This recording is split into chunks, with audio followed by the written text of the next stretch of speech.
Hello frustrators, welcome back to my channel. ఈరోజు ఎంతో tasty అయిన డిఫరెంట్ స్టైల్లో గులాబ్ జామ్ రెసిపీని స్వీట్ షాప్ లాగా ఉండే రెసిపీని చూద్దాం. చాలా టేస్టీగా ఉంటుంది. Let's start.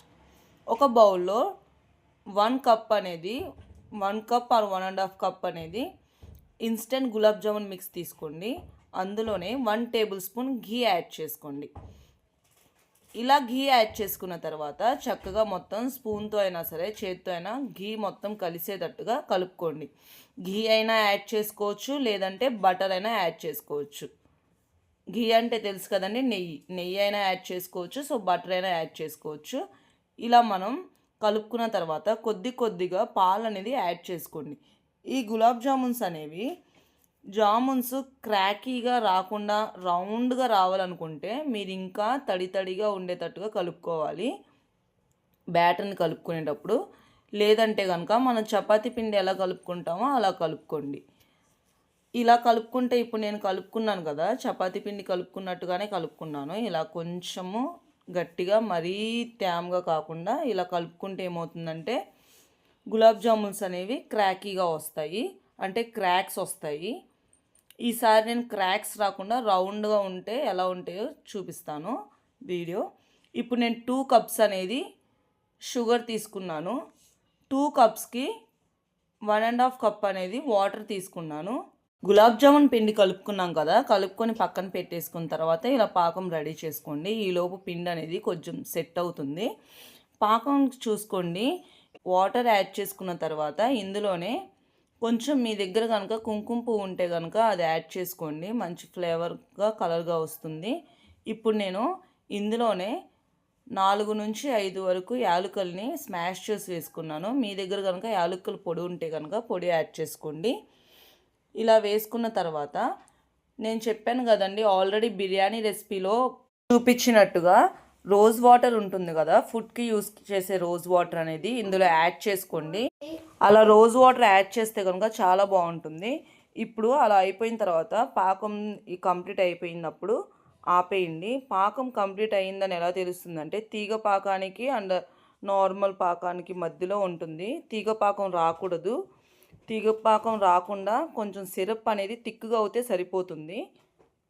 అలా జిడ్డుగా మన చేతులకి తగిలికి తిక్కుగా ఉంటే కనుక పాకం వచ్చేసినట్టే. ఇప్పుడు నేను ఈ పిండితో బాల్స్ని చేసుకుంటున్నాను. చేతుల మధ్యలో చక్కగా ప్రెస్ చేస్తూ ఇలా బాల్స్ చేసుకోండి.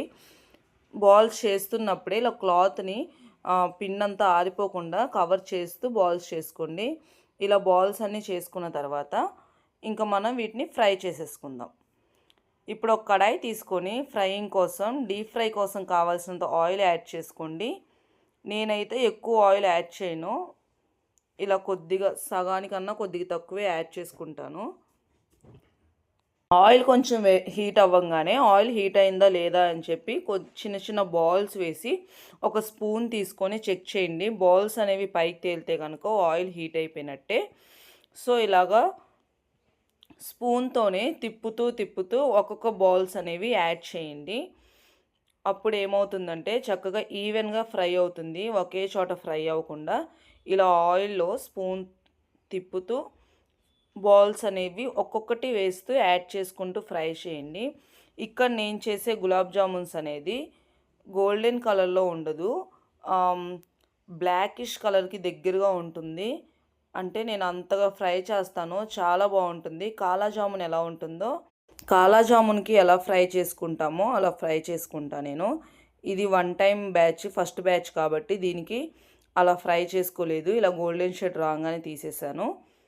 అంటే నేను ఒకలాగా, నా టేస్ట్ ఒకలాగా ఉంటుంది, మా పిల్లల టేస్ట్ ఒకలాగా ఉంటుంది కదా, సో అలాగా ఇది వాళ్ళ కోసం అని చెప్పి ఈ టైంలో తీసేసాను నేను. ఇంకా నెక్స్ట్ వాయి వచ్చేసి కొంచెం బ్లాక్ షేడ్లో వచ్చిన తర్వాతే నేను తీస్తాను. అలా కూడా బాగుంటుంది, అలా ట్రై చేయండి, చాలా బాగుంటుంది, టేస్టీగా ఉంటుంది. అండ్ ఇంకో పైన బాగా నల్లగా అయిపోతుంది కాబట్టి క్రిస్పీగా క్రిస్పీగా తగులుతుంది, బాగుంటుంది టేస్ట్. ఇలా ఒకసారి జామున్స్ అనేవి వేగిపోగానే దాని పక్కనే ఉన్న సిరప్లోనే వేసేయండి. సిరప్ అనేది కొంచెం ముందే మనం చేసుకొని పెట్టుకుంటే ఏమవుతుందంటే 2 హీట్గా ఉండవు. ఆల్రెడీ ఇది హీట్లో ఉంటుంది కాబట్టి సో అది హీట్ తక్కువలో ఉంటే సరిపోతుంది, లేదంటే మరీ మెత్తగా అయిపోయి స్మాష్ అయిపోతాయి. సో ఇలా జామున్స్ అన్నీ ప్రిపేర్ చేసుకొని ఇలా సిరప్లో వేసేసిన తర్వాత రెస్ట్ ఇచ్చేయండి. 1 అవర్ లేదా 2 అవర్స్ దాకా రెస్ట్ ఇచ్చేసేయండి. రెస్ట్ ఇచ్చేసిన తర్వాత ఇప్పుడు ప్లేటింగ్స్ చేసుకోండి. ఇంకా సర్వ్ చేసుకోవడమే, ఇంతేనండి. ఇన్స్టెంట్ గులాబ్ జామున్ మిక్స్తో చాలా ఇన్స్టెంట్గా చాలా ఫాస్ట్గా చేసేసుకోవచ్చు. ఈసారి నేను మనం ఇన్స్టెంట్గా కాకుండా రియల్ కోవాతో గులాబ్ జామున్ చేద్దాం అనుకుంటున్నాను.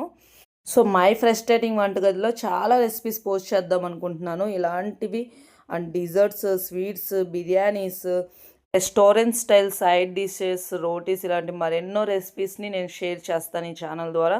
సో నా ఛానల్ని ఫస్ట్ టైం చూస్తున్నట్లయితే కనుక సబ్స్క్రైబ్ చేసుకోండి. నేను చేసే రెసిపీస్ కనుక మీకు నచ్చినట్లయితే కనుక లైక్ చేయండి. మీరు తప్పకుండా ట్రై చేయండి, చాలా బాగా వస్తుంది. ట్రై చేయకుండా చూసి వదిలేస్తే కనుక బాగోలేదని చెప్పి అనుకోకండి. మ్యాక్సిమం ట్రై చేయడానికి ట్రై చేయండి.